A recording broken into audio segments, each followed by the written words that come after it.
Somos la Iglesia Alianza Cristiana y Misionera de las Cortes y estamos aquí para compartir contigo el amor de Jesús. Ven con nosotros y celebremos a Cristo, el Rey de Reyes y Señor de Señores.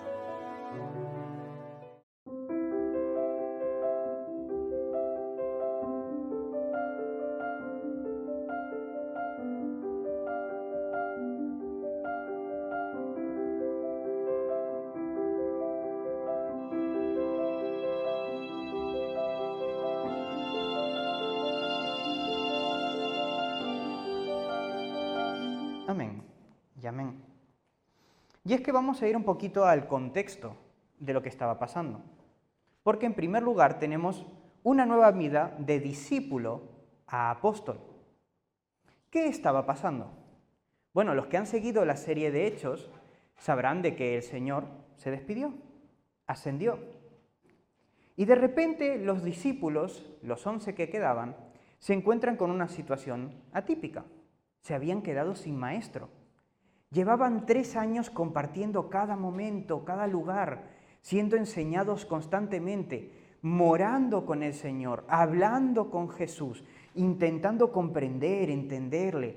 Habían ido a todos lados, habían hecho sus propuestas un poco complicadas también, les habían perseguido, no les habían visto milagros. Pero de repente Jesús ya no está. De repente están solos, solos contra el mundo, solos contra toda la realidad romana que estaban viviendo, con unos judíos exacerbados porque habían conseguido su objetivo, habían matado a Jesús. Dicho de otra manera, habían pasado de estar totalmente cuidados por Jesús a estar en una situación, como diríamos aquí en España, apañaos. Es así, se habían quedado solos. ¿Y qué pasaba? Que de repente los discípulos empezaron a madurar. Porque ¿qué recordamos de los discípulos? ¿Qué habíamos dicho en las anteriores prédicas? Bueno, los discípulos no tenían una cultura de oración, se quedaban dormidos incluso cuando sabían que iban a crucificar al Señor. No entendían muchas veces lo que les decía el Señor, lo tomaban de manera literal, miraban las cosas del mundo. Tenían toda la tradición judía totalmente impregnada en sus corazones. Seguían sin entenderlo todo el mundo espiritual que el Señor les había mostrado. Incluso ni siquiera entendían la profecía también del Mesías, ni cómo sería el Mesías. Sabían que Jesús era el Mesías, pero no entendían la profundidad de todo esto. No entendían el nuevo pacto tampoco. Y estos discípulos se quedan solos. Y deben ser apóstoles. Pero vemos un cambio en la mentalidad de los apóstoles, porque de repente empiezan a adoptar todo aquello que fueron enseñados por Jesús.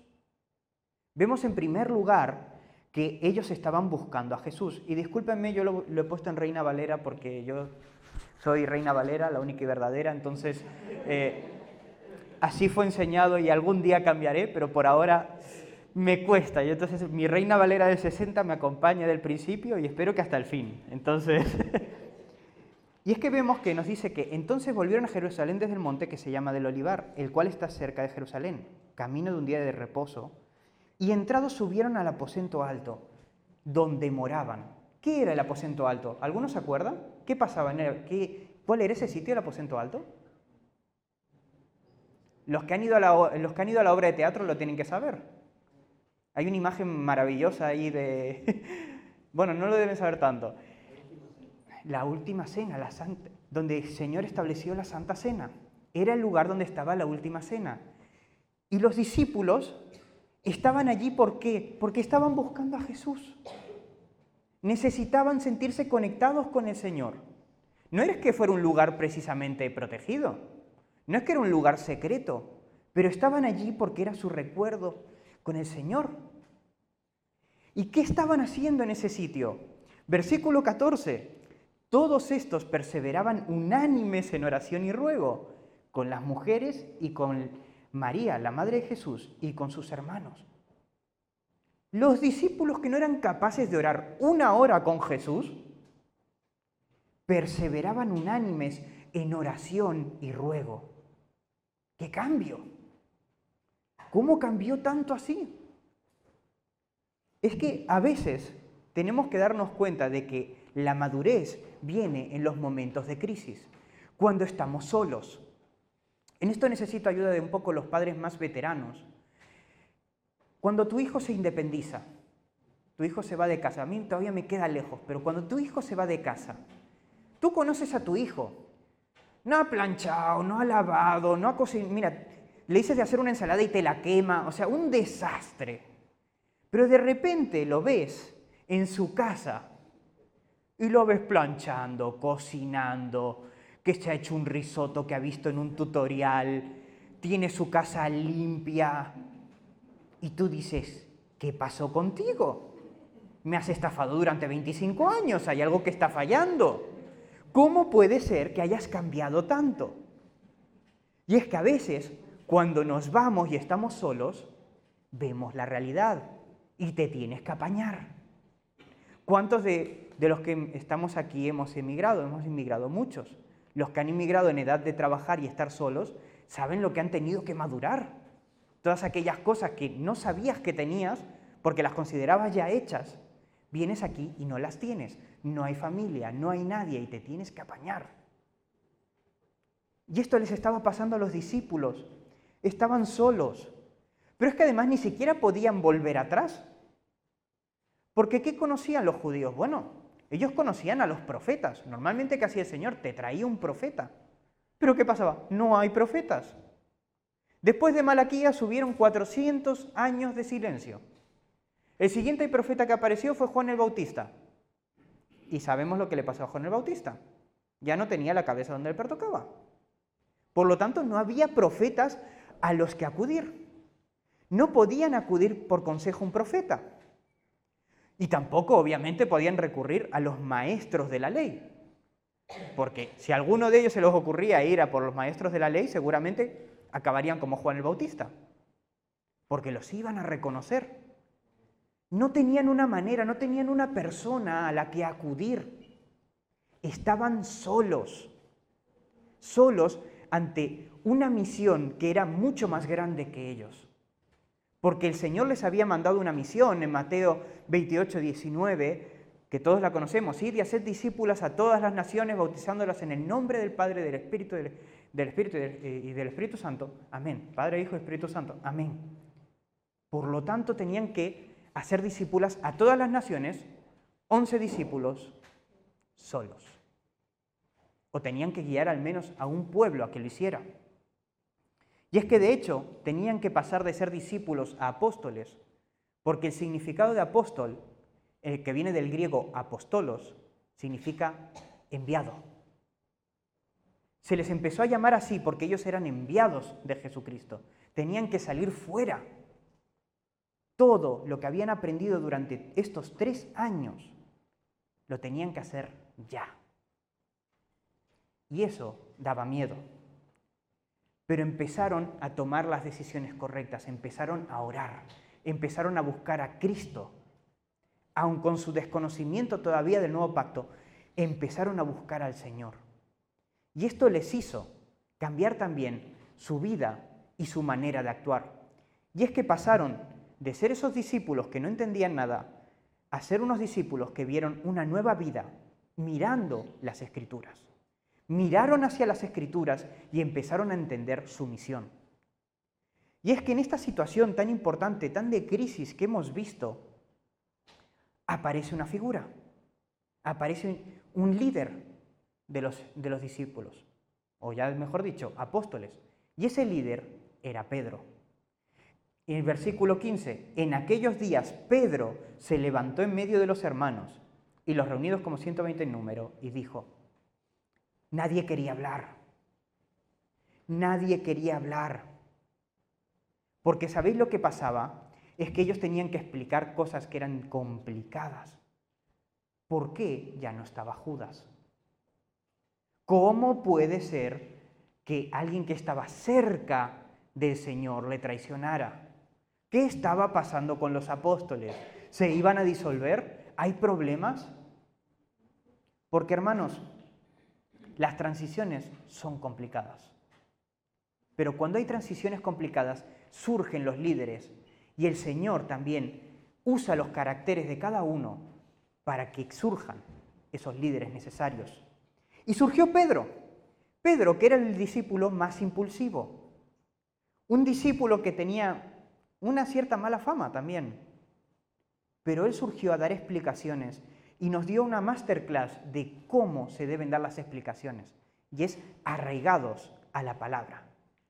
Dice en el versículo 16, varones hermanos, era necesario que se cumpliese la ¿qué? Escritura en que el Espíritu Santo habló antes por boca de David acerca de Judas, que fue guía de los que prendieron a Jesús y era contado con nosotros y tenía parte en este ministerio. ¿Qué les estaba diciendo? No os sorprendáis por lo que pasó, porque ya estaba en las Escrituras. A todos aquellos que estáis preocupados, no os preocupéis, porque esto debía pasar. ¿Y qué nos da a entender también esto? Que Pedro estaba arraigado a la palabra, entendía la palabra, empezaba a comprender la palabra, recordaba todo aquello que el Señor le fue explicando. Porque nos dice que habló antes por boca de David. Y como tenemos la Biblia, podemos comprobarlo. Si vamos al Salmos 41:9, dice así: aun el hombre de mi paz, en quien yo confiaba, el que de mi pan comía, alzó contra mí el calcañar. ¿Quién era el hombre de mi paz en quien yo confiaba? Era Judas. Era José en la obra de teatro. Porque tenemos que entender algo. Judas no era Darth Vader, ¿eh? No era un malo malísimo que cuando pasaba todas las flores se marchitaban. No. Hasta ese momento era un discípulo normal. Con sus errores, sabíamos que era ladroncito. Sabía que era amigo de lo ajeno. Aún así era el tesorero de los discípulos. Pero podemos ver en varios fragmentos de la Biblia cómo Judas hacía lo mismo que los otros discípulos. Cómo fue a predicar, cómo fue a orar por sanación, a orar por milagros, se preocupaba por la gente. Después entró el pecado en él, pero era de la confianza del Señor. Era un discípulo como cualquier otro. Lo que pasa es que nosotros, quizás por la tradición también que nos ha influido, o quizás porque al conocer de la Biblia también nos volvemos un poquito rígidos, nos hemos generado una imagen de un Judas así como un malo maloso, ahí que tenía poder, si era un Satanás en persona, pero que nadie se daba cuenta. Pero eso no es lo que dice la Biblia. Y nosotros nos tenemos que regir por la palabra de Dios. Judas era cercano a los discípulos y al Señor, y era cercano a la gente también. Debemos quitarnos esos estigmas y esa tradición que tenemos inculcada y entender que esto, lo que pasó, fue lo que estaba escrito. Mismamente era lo que les estaba diciendo Pedro. Incluso si vamos a Lucas 22:37 podemos ver cómo el Señor también se lo recalcó. Porque os digo que es necesario que se cumpla todavía en mí aquello que está escrito. Y fue contado con los inicuos, porque lo que está escrito de mí tiene cumplimiento. El Señor se cansó de decirles lo que le iba a pasar. En varias veces, no lo entendían, pero lo repitió y lo repitió y lo repitió, para que no les diera sorpresa.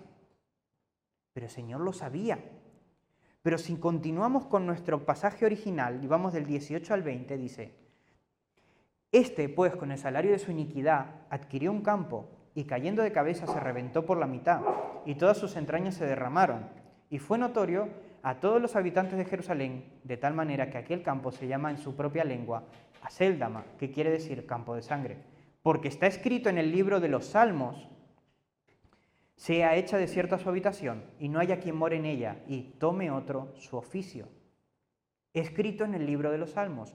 Nuevamente, si vamos a nuestra Biblia, y como tenemos nosotros el gran privilegio de tener nuestra Biblia y nuestro Antiguo Testamento sin que haya cambiado, dice así. Vamos al Salmo 109:8. Sean sus días pocos y tome otro su oficio. Pero no solo eso, sino que si vamos al Salmo 69:5, dice: sea su palacio asolado, en sus tiendas no haya morador. Está escrito. Es lo mismo que les dijo Pedro. Pedro no les fue con argumentos humanos. No les vino y dijo, bueno, esto podía pasar. Siempre hay alguno que nos falla.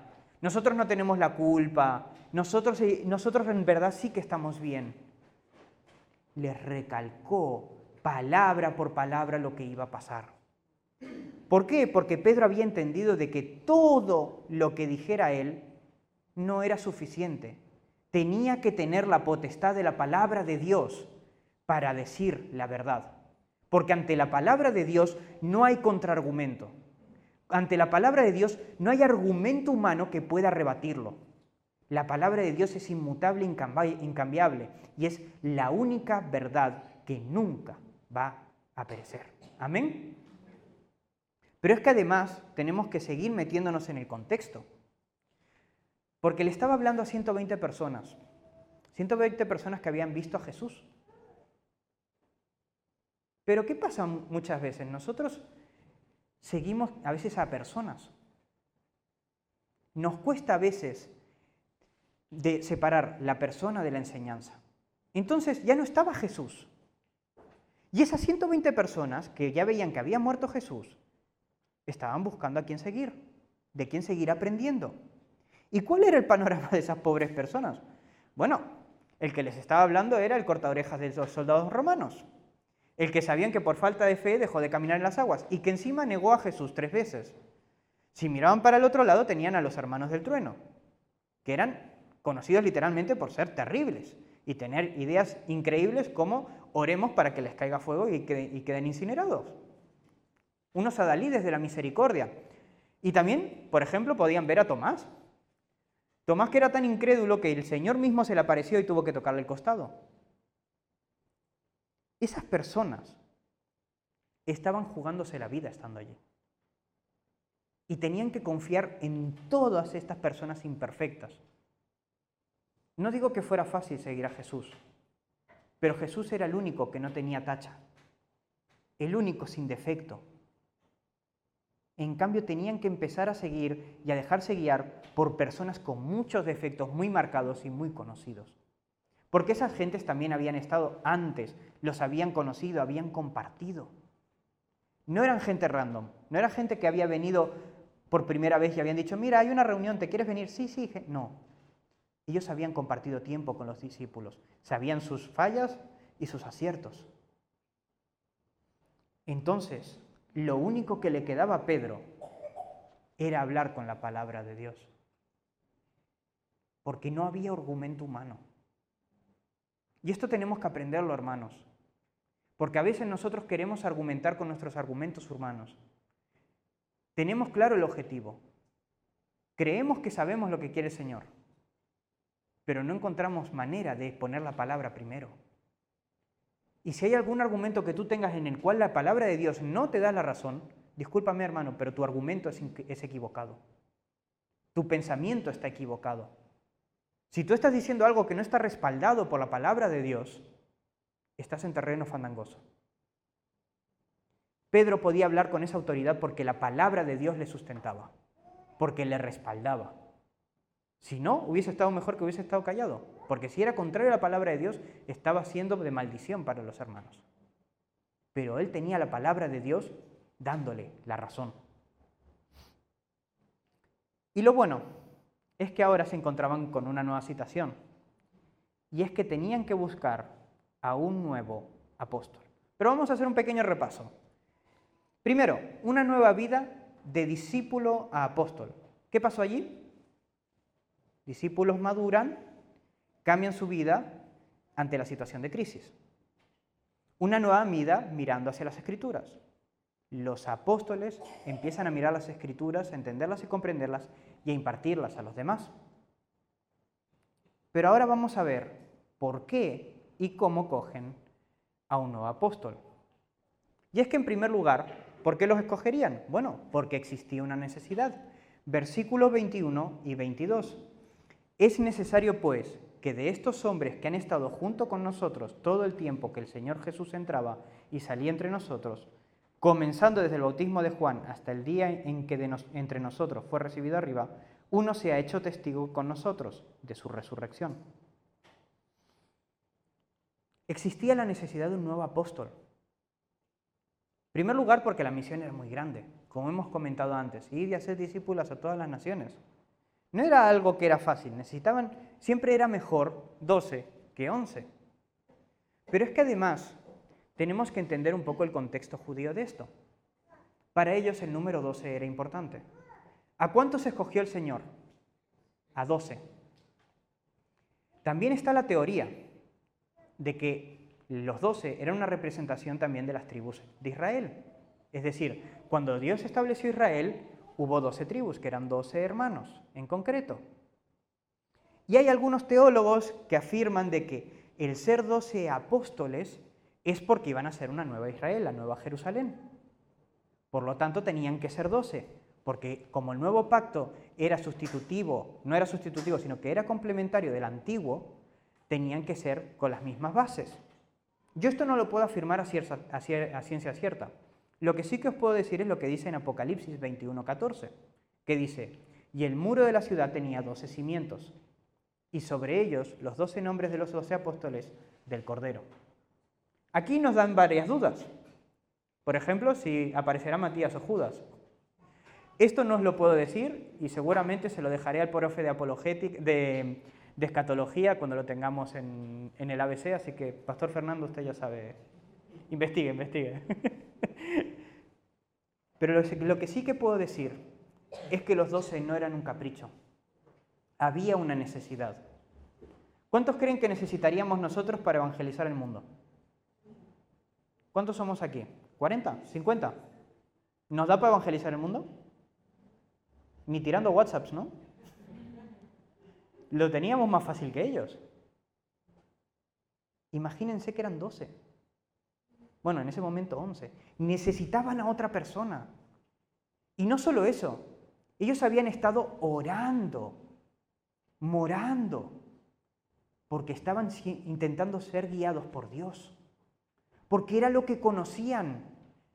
Ayer hablábamos con los jóvenes, ¿qué hacía el Señor cuando venía en pasos grandes? Oraba y ayunaba. Cuando estuvo en el desierto, antes de empezar su ministerio, oró y ayunó durante 40 días. Antes de ser crucificado, estuvo orando en el monte con los discípulos. Ellos veían que también antes de los milagros también oraba. Es lo que habían visto de Jesús. Y es lo que estaban aplicando. Ellos estaban intentando ser guiados en oración, porque no tenían otra manera. Pero habiendo orado, dijeron, es el momento. Necesitamos otro discípulo. Otro apóstol, perdón. Pero es que además tenían la virtud de que había personas capaces de ser apóstol. Vamos de nuevo a los mismos versículos. Es necesario, pues, que de estos hombres que han estado junto con nosotros todo el tiempo que el Señor entraba y salía entre nosotros, comenzando desde el bautismo de Juan hasta el día en que de nosotros fue recibido arriba, uno se ha hecho testigo con nosotros de su resurrección. Y señalaron a dos, a José llamado Barsabás, que tenía por sobrenombre Justo, y a Matías. ¿Cuál era el requisito? Que hubiese estado desde el principio del ministerio del Señor. Que hubiese seguido al Señor desde el principio. Tenían personas que eran así, de los cuales destacaron dos, a Barsabás y a Matías. Dos personas que habían visto desde el principio, que habían pasado las mismas penurias que habían pasado ellos. No eran apóstoles, los apóstoles habían tenido ese trato especial con el Señor, habían morado con el Señor, pero sí que lo seguían. En la Biblia nos habla muchas veces de multitudes. Esas multitudes iban cambiando, pero algunos se mantenían firmes, fieles al Señor. Y obviamente los discípulos los habían estado mirando. Es como en la iglesia. A veces va a haber personas que vengan una o dos veces, pero hay personas que ya las conocemos, que van viniendo, los conocemos por el nombre y el apellido.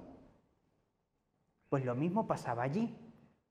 Y esto lo vieron durante 3 años. No era algo que vino porque sí. No eran personas que aparecieron de la nada. No, eran personas que habían conocido los hechos del Señor, que habían visto los milagros, que podían dar testimonio de lo que habían visto. Era importante de que fueran testigos de Cristo. no de oídas, testigos de Cristo, que pudieran decir, yo lo vi. ¿Por qué lo digo? Porque a veces cuando vemos el nombramiento de Matías, la gente piensa que pillaron a uno porque necesitaban a uno y ya está. Y tiraron la monedita y adiós, que esto ya hablaremos. Pero no es así. Tanto Matías como Barsabás eran personas de testimonio totalmente comprobado. Eran personas que habían estado fieles al Señor. Pero es que había otro requisito importante. Y es que debía ser escogido por Dios. Dice el versículo 24 al 26. Llorando dijeron, tú, Señor, que conoces los corazones de todos, muestra cuál de estos dos has escogido, para que tome la parte de este ministerio y apostolado, de que cayó Judas por transgresión para irse a su propio lugar. Y les echaron suertes, y la suerte cayó sobre Matías, y fue contado con los 11 apóstoles. Os he dicho que los guió el Señor, pero después se están echando suertes. Entonces alguno me puede preguntar, alguno dice, uy, pues entonces cuando tenga dudas sobre alguna decisión, tiene una monedita, si sale el rey Juan Carlos, pues decisión del Señor, y si no, lo otro. No, hermanos. Tenemos que ver que ellos tenían un contexto previo. Y sobre todo los hermanos que han estado más atentos a la serie de Hechos se acordarán de Hechos 1:4, que dice, y estando juntos les mandó que no se fueran de Jerusalén, sino que esperasen la promesa del Padre, la cual les dijo, oísteis de mí. ¿Cuál era la promesa del Padre? Díganlo con confianza, por favor, confianza. La llegada del Espíritu Santo. Y los más fieles, los que estuvieron los 3 años. ¿Han visto en algún momento que haya llegado el Espíritu Santo en los Hechos? ¿Ha llegado todavía? No llegó. Entonces, si no llegó, ¿por qué le estamos exigiendo a los apóstoles que actúen como actuaríamos nosotros? Porque nosotros sí hemos recibido el Espíritu Santo. Nosotros sí que somos hijos del nuevo pacto. Nosotros sí que entendemos que el Señor Jesús es nuestro intermediario. Los discípulos no tenían eso. No tenían al Espíritu Santo. No había llegado el Espíritu Santo a ellos todavía. Entonces, ¿a qué se debían remitir los discípulos? ¿A qué se remitían los judíos? A la ley. A la ley y a la costumbre judía. Ellos no tenían todavía el Espíritu Santo para decirle, Señor, Espíritu Santo, dame discernimiento sobre qué escoger. Y tenían que ir hacia la ley, tenían que ir hacia lo previo, tenían que acudir al empirismo, a la experiencia previa. Porque esto de las suertes no es que era solo tradición. Estaba escrito en Levítico, donde vemos las leyes por las que se regía la sociedad judía. Levítico 16, 6, 8. Y hará traer Aarón el becerro de la expiación que es suyo, y hará la reconciliación por sí y por su casa. Después tomará los 2 machos cabríos y los presentará delante de Jehová a la puerta del tabernáculo de reunión. Y echará suertes Aarón sobre los 2 machos cabríos, una suerte por Jehová y otra suerte por Azazel. Este era la referencia que tenían previa. Echar suertes. Ahora, este echar suertes, ¿a nosotros nos vale? Uy, están todos dubitativos. No. Por favor, hermanos, no quiero que alguien coja una hipoteca tirando una moneda. No, por favor. No. Nosotros estamos en el nuevo pacto. Nosotros recibimos el Espíritu Santo. Por lo tanto, no tenemos lo mismo. Aún así, podemos ver en los apóstoles cómo se veían buscando del Señor, porque tenían los conceptos. Si seguimos en los versículos, decía, tú, Señor, que conoces los corazones de todos, muestra cuál de estos 2 has escogido. No lo hicieron porque sí. Habían estado orando previamente. Habían morado donde tenían el recuerdo su último recuerdo del Señor. y estaban pidiéndole en oración y ruego que fuera Él que guiara los corazones de ellos. Podemos estar de acuerdo en que obviamente el método no es bueno, pero era el método que tenían. Por lo tanto, si alguna vez le dicen, oye Matías, me he escogido así, no, fue escogido por el Señor. Los 12 apóstoles fueron escogidos por el Señor.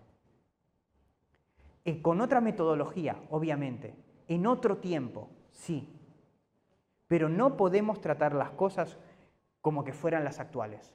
Tenemos que entender los contextos. Os voy a decir una frase que siempre me dijo, mi primer mentor me dijo esto. Un texto sin contexto es un pretexto. Si nosotros intentamos leer la Biblia, le intentamos leer sin entender su contexto, nos vamos a equivocar. ¿O acaso, hermanas, por qué no van todas con el pelo tapado? ¿A qué se lo ignoramos, no? No, no lo ignoramos, porque entendemos el contexto de lo que dijo Pablo en su momento. Un día hablaremos y nos meteremos en esos embrollos, pero tenía un contexto. Por eso las hermanas no van con el pelo tapado. Van con sus pelos alegres, con sus peinados y todas muy guapas y preciosas del Señor. Si queremos leer la Biblia y entenderla, tenemos que ver el contexto. Matías fue escogido por el Señor, pero pudo ser escogido por el Señor porque los discípulos empezaron a comportarse como apóstoles, porque fueron en oración y ruego, porque se aferraron a las Escrituras, porque buscaron del Señor y aun sin saber de todo cómo podían hacerlo, se aferraron a Dios. Hermanos, si estás en un momento ahora mismo de dificultad, de crisis, de que no sabes qué vas a hacer, toma el ejemplo de los apóstoles. Aférrate al Señor. Ponte en oración y ruego. Ayuna. Ayuna, no solamente te quedes sin comer, no. Ayunar de verdad, dedicándole ese tiempo al Señor, leer la Escritura, redarguir, mirar ahí, escarbar todo lo posible. Oremos. Los apóstoles se encontraron en esa situación y tuvieron que madurar. Pero nosotros que conocemos la Biblia a veces no maduramos. Creemos que nos basta con una vida superficial, con una vida espiritual superficial de estar en la base. Miren, a veces el cristiano no somos así. Un pie aquí y otro aquí. ¿Qué pasa si me voy un poquito para la izquierda? Me puedo caer, ¿no? ¿Pero saben por qué? Porque vemos superficialmente todo lo que el Señor nos enseña. Porque nos da pereza ir más adelante. No podemos vivir así. Los cristianos, los primeros cristianos, lo empezaron a entender cuando se les fue el Señor. Cuando ya no estaban protegidos. Cuando ya no tenían a quién recurrir. No esperemos nosotros también a estar así, a estar en la crisis. Empecemos a trabajar nuestras disciplinas espirituales. Y recordemos, los apóstoles fueron escogidos por Dios. No quiero volver a escuchar de que Matías, no, fueron escogidos por Dios. Y en la próxima prédica veremos si tenían que seguir echando suertes o ya se iban a parecer un poquito más a nosotros. Pero tomemos el ejemplo de los apóstoles. Ellos eran hombres como nosotros, con sus defectos, con sus virtudes, pero los apóstoles, con la ayuda del Señor, cambiaron el mundo. Lo cambiaron. Tenemos nuestra Biblia porque ellos empezaron esto.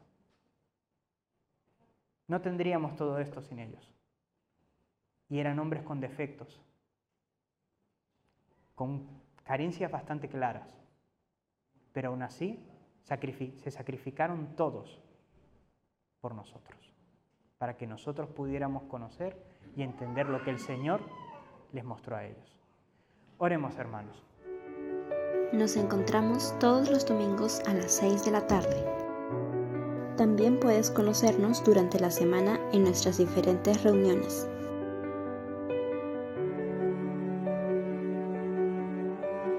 Síguenos en nuestras redes sociales. Nos gozamos que estés aquí.